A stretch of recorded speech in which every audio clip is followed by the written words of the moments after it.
दर्यापूरच्या राजकीय वर्तुळात मोठी घडामोड घडण्याची चिन्हे दिसत आली आहे। काँग्रेसचे माजी तालुका अध्यक्ष सुधाकर पाटील भारसाकडे यांनी आयोजित केलेल्या निष्ठावंत कार्यकर्त्यांच्या मेळाव्यात मोठा राजकीय संकेत दिला आहे। दर्यापूर येथे पार पडलेल्या या मेळाव्याला हजारोंच्या संख्येने कार्यकर्त्यांची उपस्थिती होती।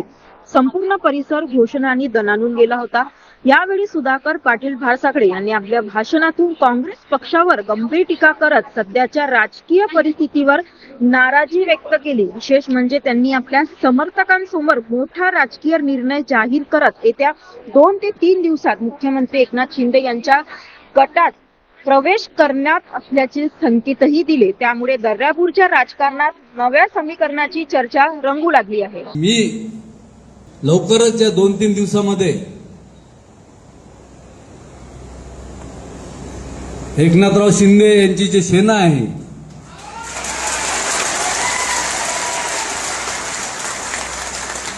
दबंग नेतृत्व बच्चूभाऊ कडू आपल्या सोबत राहणार आहेत। त्या नेत्याच्या माध्यमातून लवकरच मी त्या पक्षामध्ये प्रवेश घेणार आहे आपल्या सर्वांच्या साक्षीने।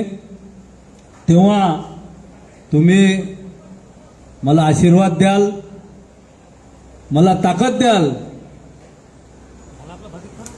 आणि परत नव्या जोमानं आपण सर्वजण मिळून ज्या पक्षात आपण जाऊ, जसं आपण काँग्रेसला मोठं केलं त्याच पद्धतीनं त्या पक्षाला सुद्धा शिखरावर नेऊन ठेवू एवढंच तुम्हाला शब्द देतो।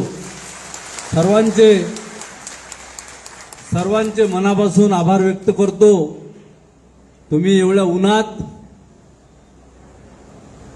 इथे आलात, माझ्यावर प्रेम दाखवलं, हे असंच प्रेम सदैव माझ्यावर राहू द्या एवढी आपल्याला विनंती करतो आणि तुम्हाला चुकीच्या वाट्यानं घेऊन जाणार नाही ही तुम्हाला ग्वाही देतो आणि माझ्या 2 शब्दाला विराम देतो। जय हिंद, जय महाराष्ट्र। आणि यानंतर आपण सर्वांनी 2 घास जेवण करावं, नंतर आपल्या गावी जावं एवढंच सांगतो। धन्यवाद।